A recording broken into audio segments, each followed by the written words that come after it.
Welcome to SKR classes. तो देखो यहाँ पर हमारे पास में आज अर्धवार्षिक का पेपर है। आप लोग का यहाँ पर पेपर है क्लास 10th वालों को। तो बिना टाइम वेस्ट के आप लोग को बता देता हूँ, ये वाला पेपर काफ़ी ज़्यादा इंपॉर्टेंट है। अगर आपने ये वाला पेपर कर लिया तो कल आकर के आप बोलोगे कि सर हमारे 40 आउट ऑफ 40 हो गए। तो ये वाला पेपर तो रट ही लेना, पूरा पूरा एक तरीके से अच्छे से समझ लेना, इसको क्वेश्चन को सॉल्व करने का तरीका सीख लेना। तो ये बहुत बहुत ज़्यादा इंपॉर्टेंट पेपर है। और इसके अंदर जो आपके पास में टाइम रहता है वो रहता है 2 घंटे 45 मिनट का टाइम रहता है। और सब्जेक्ट है आपके पास में इंग्लिश। तो फिर देखो पूरी पूरी स्टार्ट करते हैं। आपके पास में यहाँ पर क्वेश्चन नंबर 1 से स्टार्ट करते हैं।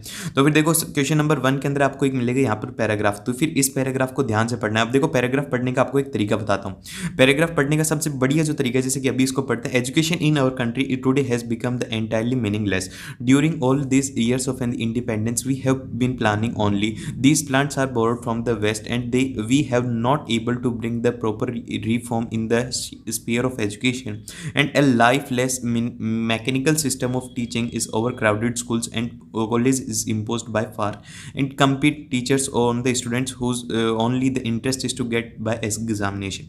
तो देखो इसके अंदर ये जो चीज़ें हैं, आपको कुछ कुछ ऐसे वर्ड्स हैं जिनको कि मार्क करना होगा। अभी इसके अंदर जो मार्क करने वाला है वो ये वाला है कि during all this years of independence we have been planning only. तो ये फिर यहाँ पर क्या कर रहे हैं, ऐसे क्वेश्चंस को आपको मार्क कर लेना। फिर उसके बाद में जब आपके क्वेश्चन आए जैसे कि how education in our country has become today, तो फिर यहाँ पर आपको ढूंढना है education in our country has become entirely meaningless. तो फिर यहाँ पर ये वाला आपके पास में पूरा पूरा आंसर हो गया। तो आपको ये वाला ढूंढना है कि कौन सा इसके अंदर कौन से सेंटेंस के अंदर। देखो अब सेकंड वाला क्वेश्चन है, सेकंड वाले के अंदर लिखा हुआ है कि where have we borrowed our education system from. तो फिर यहाँ पर ये हमने अभी पढ़ा these plans are borrowed from the west. तो फिर ये हो गया इसका आंसर। तो फिर आपको इस पैराग्राफ को इस तरीके से पढ़ना है कि आपको एक बार के अंदर इन सभी के आंसर आ जाए। तो फिर इसी तरीके से यहाँ पर आपके पास में जो आपका पास में पैराग्राफ नंबर 1 रहेगा उसके अंदर आपके पास में यहाँ पर 5 क्वेश्चन रहने वाले हैं। तो फिर आप यहाँ पर इसकी ज़्यादा हो उसके जितनी ज़्यादा हो उसके उतनी ज़्यादा प्रैक्टिस करो। और मैं नीचे आप लोग को यहाँ पर एक, अगर आप लोग को करना है पेपर एक और सॉल्व करना है एक तरीके से आप वो भी सॉल्व कर सकते हो। यहाँ पर नीचे आपको एक लिंक मिल जाएगा, उसके ऊपर जाकर के आप देख सकते हो। वो होने को तो वो CBSE का है, लेकिन उसके अंदर आप अनसीन पैसेज जाकर के करोगे तो आपकी यहाँ पर प्रैक्टिस हो जाएगी, बहुत बढ़िया तरीके से प्रैक्टिस हो जाएगी। वो भी बहुत ही बढ़िया लेवल के क्वेश्चन है, तो उनको भी जाकर के देख लेना। देन फिर उसके बाद में चलते हैं यहाँ पर आपके पास में आता है पैसेज नंबर 2। तो पैसेज नंबर 2 को भी क्या करना है, आपको वैसे रीड करना है जैसे हमने उसमें रीड किया था। आपको एकदम से अच्छे से रीड करना है। Ashoka was a great emperor. तो फिर यहाँ पर एम्परर को आपको मार्क लेना है। And his thought was the duty of an the greater king was to protect the peoples and the safeguard their rights. तो फिर इस तरीके से आपको यहाँ पर जो भी आपको वर्ड्स इंपॉर्टेंट लगे उनको मार्क कर करके पढ़ते चलना। और फिर उसके बाद में जब आपके पास में यहाँ पर क्वेश्चन आए तो फिर यहाँ पर how can Ashoka could be a greater ruler. तो फिर जब आपने इसको पढ़ा होगा तो आपको यहाँ पर इसका आंसर मिल गया होगा। और अगर आपको कल एग्जाम के अंदर स्कोर करना है तो पहले तो वीडियो को पॉज करो, यहाँ पर ही वीडियो को पॉज करो। और फिर उसके बाद में वीडियो को पॉज करने के बाद में आप जल्दी से इनके एक तो इसको पैसेज को पढ़ लो। और फिर उसके बाद में यहाँ पर जितने भी क्वेश्चन है ना, इन सभी के आंसर्स मेरे को क्या कर दो, कमेंट बॉक्स के अंदर कमेंट करके बता दो। जल्दी से कमेंट बॉक्स के अंदर कमेंट करके बता दो इन सभी के आंसर्स। अगर आपने इन सभी के आंसर्स बता दी तो आपके एग्जाम के अंदर 100% सही होने वाले। तो फिर जल्दी से लेकर के 1 से लेकर के 7 तक के आंसर जल्दी से मेरे को कमेंट बॉक्स के अंदर लिख दो। ऐसे लिखना कि यहाँ पर आंसर सेकंड वाले का जो फर्स्ट है, फर्स्ट वाले का आंसर ये है। आपको इतना सा लिख देना, आपको इसमें से ढूंढना है, फिर उसके बाद में लिख दीजिए, फिर सेकंड वाले का लिख देना, फिर थर्ड वाले का लिख देना, फिर फोर्थ वाले का लिख देना। इससे आपकी यहाँ पर प्रैक्टिस हो जाएगी और आपके एग्जाम के अंदर क्वेश्चंस गलत नहीं होंगे, तो आप बहुत ही बढ़िया स्कोर कर सकते हो। देन फिर उसके बाद में चलते हैं यहाँ पर आपके पास में पैसेज के बाद में आता है आपके पास में राइटिंग वाला सेक्शन। तो देखो राइटिंग वाला सेक्शन तो काफ़ी ज़्यादा इंपॉर्टेंट रहता है। अगर आप अपने एग्जाम के अंदर बहुत ही बढ़िया स्कोर करना चाहते हो ना, तो फिर एक काम जरूर से करना तो फिर ये काम जरूर से करना कि सबसे पहले जो आपको अटेम्प्ट करना वो करना है सेक्शन सी। अब देखो सेक्शन सी को अटेम्प्ट करने के लिए क्यों कह रहा हूँ, क्योंकि सेक्शन सी के अंदर जो आपके पास में है वो है आपके पास में लिटरेचर वाला, मतलब एक तरीके से जो आपकी बुक है उससे रिलेटेड है पूरा पूरा पैटर्न। जब वहाँ से है तो वहाँ पर तो वो आपने पढ़ रखा है, तो वो आंसर्स देने में आपको टाइम नहीं लगेगा। लेकिन जो आपके पास में यहाँ पर जो सेक्शन बी और यहाँ पर सेक्शन ए है, अब सेक्शन ए तो पूरा पूरा अनसीन है जिसके अंदर आपको पैसेज को पढ़ना है, फिर उसके बाद में उसके आंसर देना है। तो फिर वहाँ पर तो आपको टाइम लगेगा सेक्शन ए के अंदर, तो वहाँ पर आपको सेक्शन ए के अंदर बिल्कुल भी टाइम वेस्ट नहीं करना है। इससे बेहतर ही होगा कि पहले सेक्शन सी कर लो, फिर उसके बाद में सेक्शन बी करो, ताकि आपका टाइम बहुत बच जाएगा और आपका बहुत कम टाइम के अंदर पूरा पूरा पेपर सॉल्व हो जाएगा। तो फिर देखो यहाँ पर जो आपके पास में क्वेश्चन नंबर फर्स्ट है उसके अंदर दिया हुआ है कि यू आर मैंक and Meenakshi living in Indore. ये बात जरूर से याद रखना, आपके एग्जाम के अंदर यहाँ पर नंबर कटेंगे। जैसे कि आपको यहाँ पर एड्रेस अगर इंदौर का दिया हुआ है, अपना एड्रेस कभी भी मत लिखना। अगर आपको एड्रेस नहीं दिया हुआ है तो आपको लिख देना बस ABC, ये तो हो गया आपका नाम, और आपको कुछ भी लिख देना यहाँ पर XYZ हाउस नंबर वगैरह करके कुछ भी लिख देना, अपना नाम नहीं लिखना है। मोस्ट ऑफ द स्टूडेंट्स क्या करेंगे, जैसे कि आपका नाम है वो है हिमांशु, हिमांशु नाम लिखेंगे और फिर उसके बाद में अपने यहाँ पर घर का एड्रेस लिख देंगे, दिल्ली का ऐसे एड्रेस लिख देंगे। तो ये एड्रेस नहीं लिखना है आपको, अपने मन से कोई भी नाम नहीं बनाना है। या तो अगर आपको इसमें दिया हुआ है तो आपको लिखना है, अगर नहीं दिया हुआ है तो आपको क्या लिखना है, ABC और फिर उसके बाद में नीचे XYZ करके कोई सी भी गली का नाम लिख देना। ये आपको मिस्टेक मत करना, इसमें नंबर कटते हैं एग्जाम में, ये आपको कोई भी नहीं बताने वाला। और जैसे कि आप लोग के यहाँ पर RBSC का पेपर है, तो RBSC के आपको बहुत कम ही क्वेश्चन पेपर मिलने वाले हैं। तो फिर अगर आपको पूरे पूरे क्वेश्चन पेपर देखना है तो यहाँ पर इस चैनल को सब्सक्राइब कर लेना। और अगर आपको कोई भी डाउट्स हो तो वो आप कमेंट बॉक्स के अंदर कमेंट करके बता सकते हो। और टेलीग्राम चैनल को ज्वाइन कर लेना, वहाँ पर आपको इसकी PDF जरूर से मिल जाएगी। तो टेलीग्राम के ऊपर आपको इसकी PDF मिलने वाली है, तो फिर टेलीग्राम चैनल को ज्वाइन कर लेना। कोई भी डाउट हो तो आप कमेंट बॉक्स के अंदर पूछोगे तो मैं आप लोग को बता दूंगा। और RBSC का बहुत कम स्टडी मटेरियल, लेकिन हम आपको पूरा पूरा A to Z प्रोवाइड करवाने वाले हैं। तो फिर देखो यहाँ पर इसके अंदर दिया हुआ कि your friend is in Gwalior and write a letter to congratulating him or his or her success of in the secondary school examination touch. देखो अब इसके अंदर आपको क्या करना है, आप इंदौर में रहते हो और आपका एक दोस्त है जो कि ग्वालियर में रहता है, तो आपके दोस्त का नाम नहीं दिया हुआ तो आपको उसका नाम क्या लिखना है, वो लिखना है ABC नाम लिखना है, किसी का भी नाम नहीं लिखना। मैं बता रहा हूँ आपको, अगर आपने लिखा तो आपके नंबर कट जाएंगे। फिर उसके बाद में यहाँ पर आपको बताना है date and day of declaration, ये आप अपने मन से बना सकते हो। Happy to see roll number in Dainik Bhaskar, ये भी आप इंक्लूड कर सकते हो, मतलब रोल नंबर के अंदर लिख देना ABC या फिर 1 2 3 4 1 2 3 4 लिख सकते हो, ये लिख सकते हो। लेकिन अगर आप अपना रोल नंबर लिख दोगे तो वहाँ पर आपकी प्रॉब्लम हो जाएगी। और फिर उसके बाद में पेरेंट्स को प्राउड होना चाहिए और उसको कॉन्ग्रेचुलेट्स करना है उसके सक्सेस के ऊपर, तो ये बात आपको ज़रूर से याद रखनी है। देन फिर उसके बाद में यहाँ पर यही पॉइंट्स हैं इसके पूरा पूरा। और फिर उसके बाद में इसके साथ में एक और क्वेश्चन आते हैं इसके अंदर, या तो आप ये कर लो या फिर उसके अंदर ये कर लो कि suppose you are Kapil or Kavita studying in government senior secondary school Ujjain and write application to a headmaster of complaining about the poor conditions of your classroom. तो फिर देखो इसके अंदर क्या करना है, आपको एप्लीकेशन लिखना है। तो एप्लीकेशन आपको क्या करना है, टू द प्रिंसिपल करके फिर उसके बाद में आपको स्कूल का नाम दिया हुआ तो आपको लिखना है ABC स्कूल लिखना है। और फिर उसके बाद में जो भी आप यहाँ पर XYZ कर देना, नीचे XYZ सिटी। अगर आपने यहाँ पर अपने स्कूल का नाम लिख दिया तो इसको अनफेयर मीन्स मान के आपके यहाँ पर नंबर काटा जाएगा।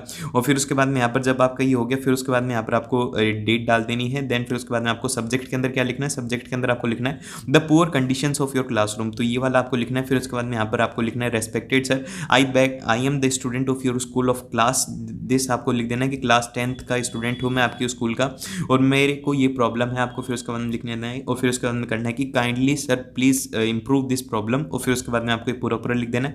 और लास्ट के अंदर लिख देना है योर्स ओबीडेंटली, और फिर उसके बाद में अपना नाम नहीं, यहाँ पर कपिल लिखा हुआ है तो कपिल लिखना है। और फिर रोल नंबर के अंदर 1 2 3 और फिर उसके बाद में यहाँ पर क्लास 10th भी या फिर जो भी करना चाहते हो फिर क्लास 10th ही लिख देना। तो फिर इस तरीके से आपको ये वाली एप्लीकेशन लिख देनी है। देन फिर उसके बाद में आता है आपके पास में यहाँ पर एक पैराग्राफ लिखना है आपको क्लास इसके अंदर आपके यहाँ पर कुछ आउटलाइंस दिए हैं। क्लास 10th है, can not forget class 9th examination, very ill did not expect stood in the district and very happy grand success. तो फिर यहाँ पर आपको एक पैराग्राफ लिखना है, यहाँ पर कुछ आउटलाइंस दी हुई है।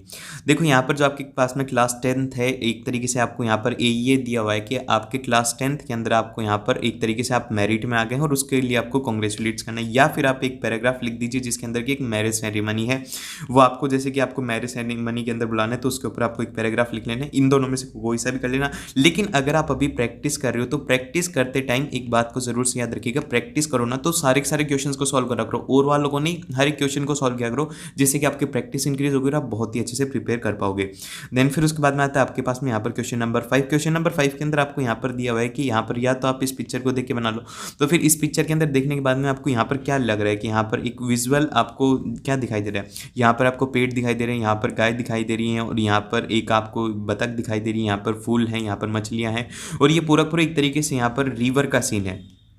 तो फिर आप इसके अंदर क्या इंक्लूड कर सकते हो, इसके अंदर आपको एक तरीके से अपने विजुअलाइज करके एक बहुत ही बढ़िया पॉजिटिव स्टोरी बनानी है, ना कि आपको नेगेटिव की। यहाँ पर नेगेटिव में कुछ भी नहीं बनाना, आपको एकदम से पॉजिटिव स्टोरी बनानी है जिसके अंदर की पॉजिटिव थीम हो कि यहाँ पर आज का मौसम बहुत अच्छा था, इसके अंदर ऐसे ये सब कुछ करके आपको मौसम को बढ़िया बताना। ये नहीं कि बारिश हो रही थी, ये सब ऐसा नहीं करना, आपको बहुत ही पॉजिटिव स्टोरी बनानी। पॉजिटिव स्टोरी बनाओगे तो आपके मार्क्स आने के चांसेस ज़्यादा होते हैं, इसमें ये बात जरूर से याद रखिएगा। देन फिर उसके बाद में दिया हुआ है कि पैराग्राफ आपको 75 वर्ड्स के अंदर लिखना है। गुड हेल्थ हैबिट्स के बारे में, तो आप इन दोनों में से कोई सा भी कर सकते हो। लेकिन अभी प्रैक्टिस के लिए क्या करना है आपको, दोनों के दोनों क्वेश्चंस को अच्छे से अटेम्प्ट करो, हर एक क्वेश्चन को ध्यान से करना, हर एक क्वेश्चन को मैं बोल रहा हूँ। ज़्यादातर स्टूडेंट्स क्या होते हैं और वाले क्वेश्चन के अंदर बस एक क्वेश्चन कर लेते हैं। आपको क्या पता है एग्जाम के अंदर कौन सा, मान लो कि आपको ये वाले नहीं हो, आपसे नहीं हो रहा और ये वाला हो, तो आपने तो इसकी प्रैक्टिस ही नहीं करी। लेकिन आपको दोनों की प्रैक्टिस करो तो आपका बहुत ही बढ़िया पेपर हो जाएगा और डेफिनेटली आप 40 आउट ऑफ 48 स्कोर कर लोगे। और फिर उसके बाद में आपके पास में आता है सेक्शन सी ग्रामर का। तो फिर देखो यहाँ पर ग्रामर का जो सेक्शन है ये काफ़ी ज़्यादा इंपॉर्टेंट सेक्शन रहने वाला है, क्योंकि देखो इसके अंदर आपको यहाँ पर जल्दी जल्दी सॉल्व कर लेना है। जैसे कि यहाँ पर अब इसके अंदर दिया हो कि fill in the blanks with the correct form of the verbs, तो फिर आपको इसके अंदर करना है इसे सॉल्व। तो फिर द अर्थ अराउंड द सन, तो फिर यहाँ पर मूव आएगा, फिर मूव्स आएगा, तो फिर यहाँ पर मूव्स आएगा क्योंकि यहाँ पर अर्थ के साथ में है। और फिर उसके बाद में ऐसे सेकंड वाला, फिर थर्ड वाला, फिर फोर्थ वाला, फिर फिफ्थ वाला, फिर सिक्स्थ वाला। अब आपका काम है कि यहाँ पर सेकंड वाले का आंसर बताओ मेरे को क्या होगा, थर्ड वाले का आंसर बताओ, फोर्थ वाले का आंसर बताओ, फिफ्थ वाले का आंसर बताओ, सिक्स वाले का आंसर बताओ। चारों के चारों का आंसर बता दो मेरे को जल्दी से, कमेंट बॉक्स के अंदर कमेंट करके बताओ जो जितना ज़्यादा। देखो यहाँ पर जब मैं वीडियो बनाता हूँ तो मेरे पास में दो तरीके के स्टूडेंट आते हैं। एक तो होते हैं टाइप ए वाले जो कि मेरे साथ में सॉल्व करते हैं, वो अप्रॉक्सीमेटली जितने भी स्टूडेंट्स आते हैं उनमें से 4 या 5 या फिर 1 या 2 स्टूडेंट होते हैं बस। और जो रेस्ट ऑफ द रिमेनिंग जो टाइप बी होता है, जो कि करीब करीब 10 से 12 हज़ार स्टूडेंट होते हैं, वो सॉल्व ही नहीं करते। फिर उसके बाद में वो कल आके बोलेंगे कि सर हमारा पेपर अच्छा नहीं हुआ, आपने तो बढ़िया नहीं बताया। तो ये गलती आपकी है, अच्छे से इसको करो, हर एक क्वेश्चन पेपर को अच्छे से करो, हर एक क्वेश्चन को अच्छे से करो। मेरे को कमेंट बॉक्स के अंदर आंसर देते रहो, आपको पता लग जाएगा कि आपको कितना आ रहा है एग्जाम में।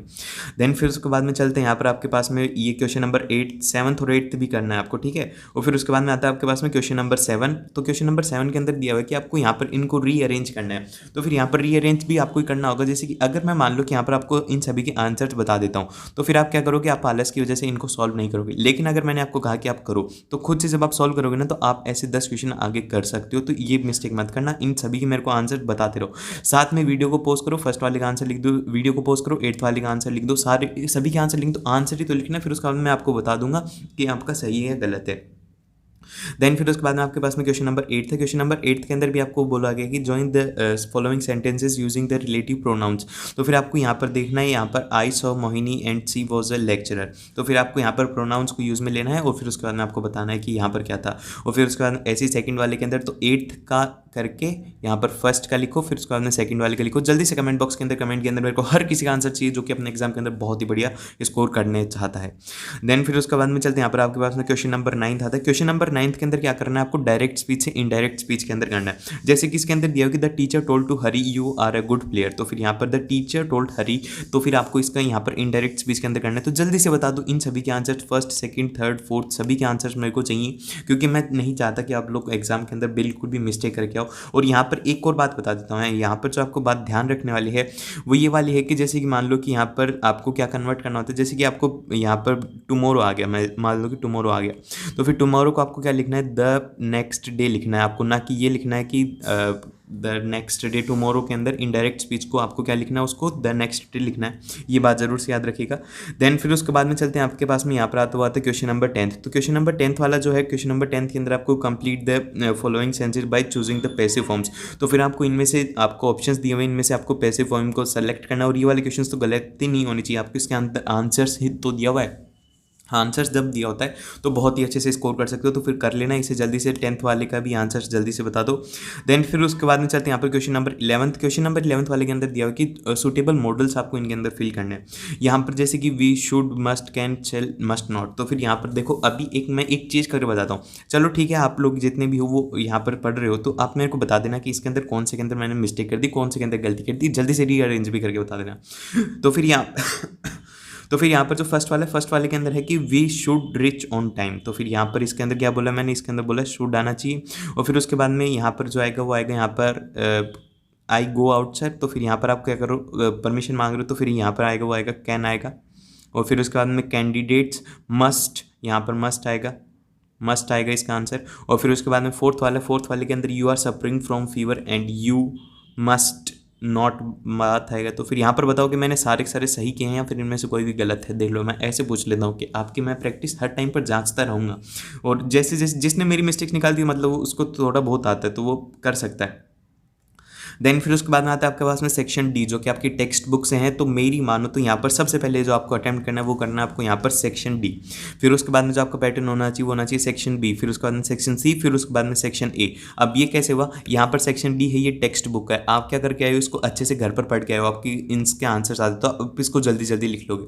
और सेक्शन सी क्या है, सेक्शन सी है आपके पास में ग्रामर, ग्रामर को अब आप फास्टली कर सकते हो। और सेक्शन बी है राइटिंग, राइटिंग के अंदर भी आप कर सकते हो। लेकिन अगर आते ही सेक्शन ए के अंदर लग गए और मान लो कि थोड़ा पैसेज टफ आ गया, तो फिर वहाँ पर आपके क्या होगा, यहाँ पर टाइम ज़्यादा वेस्ट होगा, और टाइम ज़्यादा वेस्ट होगा तो फिर आपके पास में टाइम कम बचेगा। तो फिर ये बात ज़रूर से याद रखिएगा, सेक्शन ए के अंदर आपको क्या करना है, यहाँ पर आपको टाइम वेस्ट नहीं करना है, सेक्शन ए को सबसे लास्ट में, क्योंकि इसका वेटेज भी कम है। अगर आपने पूरा पूरा भी कर लिया और अगर मान लो सेक्शन ए के एक दो क्वेश्चन छूट गए तो इतना कोई फर्क नहीं पड़ेगा। लेकिन अगर यहाँ पर टेक्स्ट बुक में कोई क्वेश्चन छूट गया तो फिर वहाँ पर बहुत ज़्यादा फर्क पड़ने वाला है। तो फिर यहाँ पर टेक्स्ट बुक के अंदर आपको यहाँ पर क्वेश्चन नंबर 12 है, क्वेश्चन नंबर 12 के अंदर आपको ये एक सीन पैसेज है। अगर इसको नहीं भी पढ़ो ना एग्जाम के अंदर, इसको पढ़ने में टाइम वेस्ट नहीं करो ना और डायरेक्टली यहाँ पर ये लिख दो, तो आप आंसर जानते हो इन सभी के, आपने अच्छे से पढ़े इनको, तो आंसर एक बार में दे सकते हो। तो अगर नहीं भी पढ़ना चाहते तो मत पढ़ना इसको, नहीं तो डायरेक्टली आंसर भी दे सकते हो आप इसका, इसके अंदर कोई प्रॉब्लम वाली बात नहीं है। देन फिर उसके बाद में यहाँ पर जो आपके पास में आता है ये थर्ड और फोर्थ वाला क्वेश्चन है इसके अंदर। फिर ऐसी 13th वाला क्वेश्चन है, 13th वाला क्वेश्चन यहाँ पर एन फ्रैंक से है, तो आपको यहाँ पर पढ़ के पता लग जाएगा, डायरेक्टली आंसर देना स्टार्ट कर देना और अभी आंसर दे दो मेरे को सारे 13th वाले का करके। 13th वाले का फर्स्ट का आंसर बताओ, सेकंड का बताओ, थर्ड का बताओ, फोर्थ का बताओ। पढ़ने की जरूरत नहीं होती इसको, क्योंकि ये आपका सीन पैसेज है, सीन पैसेज को पढ़ने की जरूरत नहीं होती। सीन पैसेज के अंदर पढ़ने के लिए तो फालतू के अंदर टाइम वेस्ट करोगे, इससे बेहतर तो है कि डायरेक्टली आप आंसर बता दो इनके, ठीक है। देन फिर उसके बाद में आता है आपके पास में क्वेश्चन नंबर 14। क्वेश्चन नंबर 14 के अंदर आपको इनमें से कोई से भी एक को 60 वर्ड्स के अंदर लिखना है। जो भी आपको आए वो अच्छे से कर लेना, ऐसे क्वेश्चन को अटेम्प्ट करना जिसका कि आंसर आपको आता हो, अच्छे से आता हो। ये नहीं कि थोड़ा बहुत आ रहा है और इस वाले का भी थोड़ा बहुत आ रहा है, तो ऐसे मत करना। आंसर्स को अच्छे से लिखना, अच्छे से मतलब एक तरीके से जो उसमें पूछा गया टू द पॉइंट। अब यहाँ पर 60 वर्ड का तो आपको क्या करना है, यहाँ पर 6 लाइनें लिखनी है, बस 6 लाइनें। वर्ड्स का मीनिंग ये होता है कि आपको यहाँ पर 6 लाइनें लिखनी है। तो 60 वर्ड का मीनिंग हो गया आप पर 6 लाइनों के अंदर आना चाहिए। अगर लिखना चाहो तो पॉइंट्स के अंदर लिख सकते हो, पॉइंट्स के अंदर लिखोगे तो आपके पास में इंप्रेशन बहुत ही बढ़िया पड़ेगा और आपके नंबर नहीं कटने वाले। देन फिर उसके बाद में आपके पास में आता हुआ था क्वेश्चन नंबर 15। क्वेश्चन नंबर 15 वाला जो है इसके अंदर भी आपको दोनों में से कोई भी एक अटेम्प्ट करना है। ये नहीं कि अगर आप दोनों के दोनों अटेम्प्ट करके आ जाओगे एग्जामिनर नहीं देगा नंबर, एक के नंबर देने वाला है। तो ये गलती मत करना कि मैं ज़्यादा करके आऊँगा तो मेरे को ज़्यादा नंबर देगा। और इसके अंदर ये जैसे कि 30 से 40 वर्ड का लिखा हुआ है, तो आपको क्या करना है, इसको 3 से 4 लाइनों के अंदर लिख देना है, या तो 3-4 पॉइंट लिख दो। पॉइंट के अंदर लिखना तो मैं ज़्यादा बोलता हूँ कि पॉइंट के अंदर लिखोगे तो आपके नंबर नहीं कटेंगे, लेकिन फिर भी ठीक है, अगर आप लाइनों के अंदर लिखते हो तो लाइनों के अंदर लिख लेना, और पॉइंट्स के अंदर लिखते हो तो पॉइंट्स के अंदर लिख देना। देन फिर उसके बाद में आपके पास में आता हुआ था क्वेश्चन नंबर 16। क्वेश्चन नंबर 16 क्या है आपका, यहाँ पर ये पॉइंट से है और इसके अंदर से आपको कोई सा भी एक करना है। यहाँ पर ये स्टेंजा है, इसको देखो यहाँ पर 16 वाले के अंदर स्टेंजा नंबर 1 और फिर उसके बाद में यहाँ पर ये है स्टेंजा नंबर 2। तो इन दोनों में से जो भी आप करना चाहो वो कर लेना। और फिर उसके बाद में यहाँ पर आपको दिया हुआ है कि एनी 2 क्वेश्चन करने, इनमें से कोई सा भी क्वेश्चन आपको छोड़ना है तो वो आप जल्दी से कर लीजिएगा, जल्दी से कर लेना। इसको साथ में प्रैक्टिस करते चलो, या तो रफ कॉपी ले लो या फिर कमेंट बॉक्स को भर दो पूरे पूरे आंसरों से, तो फिर आपकी बहुत ही बढ़िया प्रैक्टिस हो जाएगी।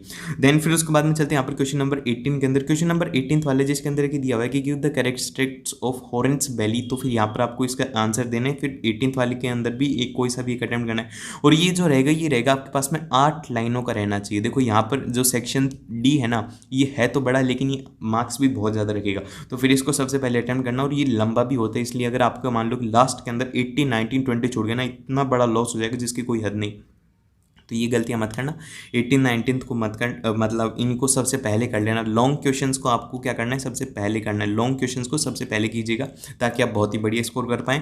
देन फिर उसके बाद में यहाँ पर आपके पास में आता हुआ था क्वेश्चन नंबर 19 और यहाँ पर वो आता है क्वेश्चन नंबर 20। तो इन दोनों में से भी आपको कोई सा भी एक अटैम्प्ट करना है और अच्छे से क्वेश्चन को अटैम्प्ट कर सकते हो आप, अच्छे से बहुत ही अच्छे से प्रैक्टिस करो।